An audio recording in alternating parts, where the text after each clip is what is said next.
At the same time, as we take a little bit more of a look at the media, we wonder, why is Biden clinging to power? Who out there could credibly continue to support him? Well, Whoopi Goldberg, some of the other women at The View are showing just how much that mindset still pervades quite a bit of the elite commentariat. Here's Whoopi saying she would still support Biden even if he pooped his own pants. Let's take a listen. I don't care if he's pooped his pants. I don't care if he can't put a sentence together. Show me he can't do the job, and then I'll say, okay, maybe it's time to go. Now, he had a bad night the first time that he went out and debated with Kamala Harris. And everybody wanted him to quit then, say, you can't talk to women like this, or you're doing this wrong, you're doing that wrong. He came back, said, you know what, I got it, and gave 4 years. So, yeah. I have poopy days all the time. I step in so much poo you can't even imagine. Now, I'm not running the world, but I don't know anybody who doesn't step in stuff at some point. So I'm just simply saying, yeah, there are 2 debates. And if he can't do what he needs to do for the second debate, I'll join any crew that says get rid of him. But loyalty to me, if you are doing the job, I might not like everything you're doing. I don't like it all. But I'm going to stand behind you like those guys stand behind the guy who should have been the person people were talking about saying, yeah, Biden had a bad day, but this guy couldn't tell the truth if it split his lip. Joe Biden is the first one that says, I'm slower. I don't debate as well as I did. I'm 81 years old now. It seems worse than that. Okay, but he's the first one to say he's not the same. Just look at my record of accomplishment. But he can't litigate the case against Trump the way that we saw the vice president there. Yeah. That is the difference. And there's a reason Donald Trump is actually not out there shouting about the debate. He knows that Joe Biden will lose to him. He is afraid of Vice President Harris. Here's the actual, also real truth. You know, it doesn't matter what we say should be happening. It's going to come down to one or the other.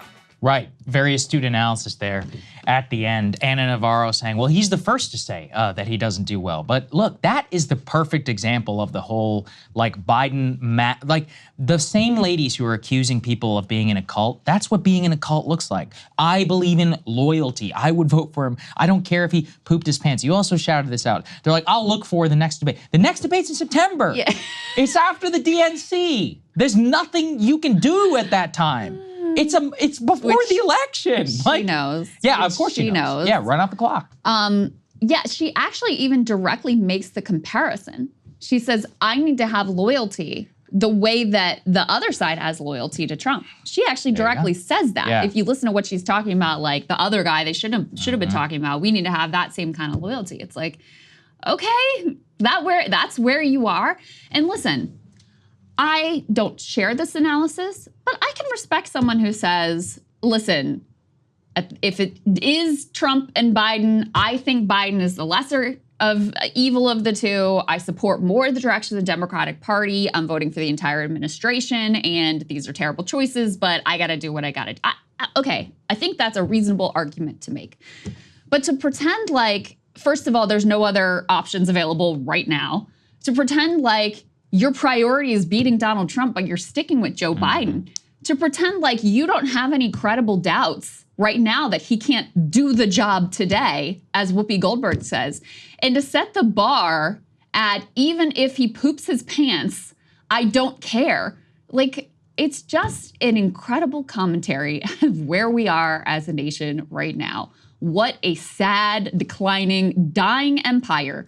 That the standard we have for our presidents is like, you could even poop your pants and I don't care. This is still what we're gonna do. We're gonna fall in line. We're gonna have loyalty because that's what matters.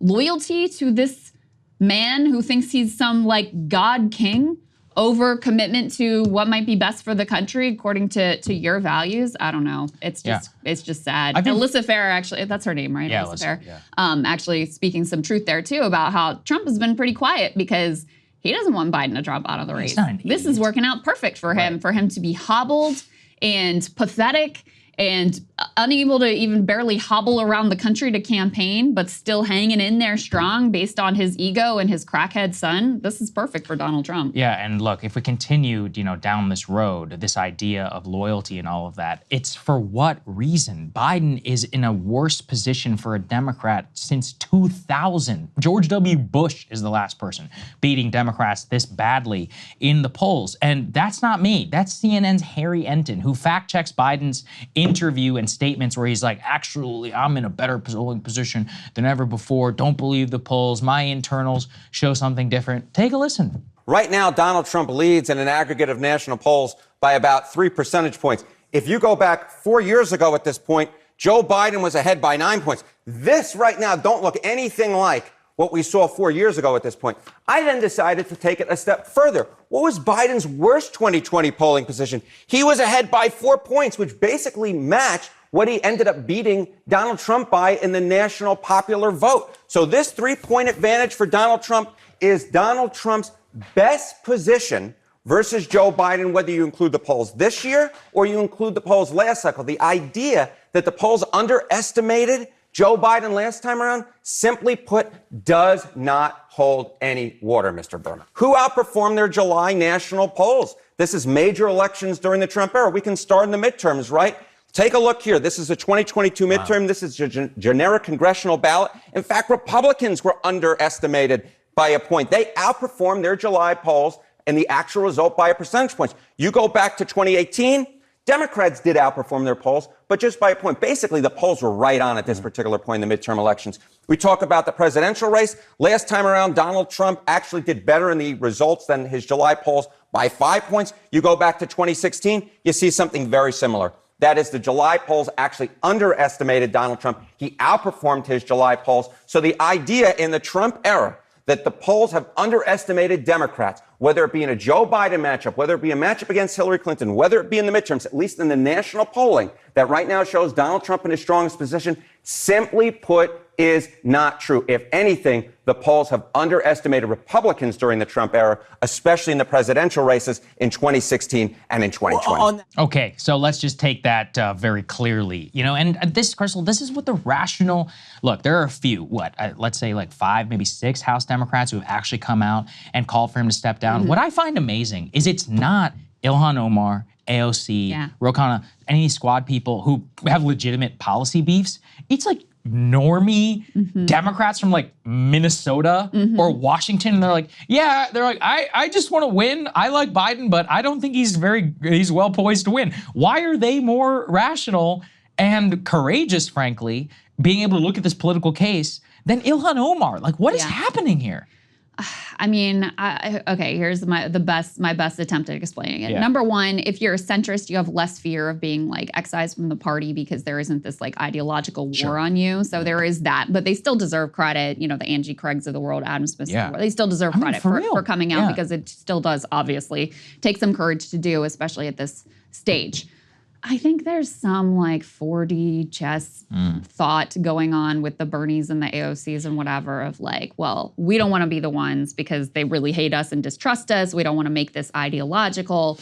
And I also think that there's a careerist move of like, well, if he does drop out, it's not like we're going to get a candidate that is ideologically aligned with us. We're going to get Kamala Harris, who we also, don't really care for. So maybe it's better we just let Trump win and then, try to get behind a more lefty candidate in 2028. But I think it's sad. I think it's pathetic. I think it lacks total courage and integrity.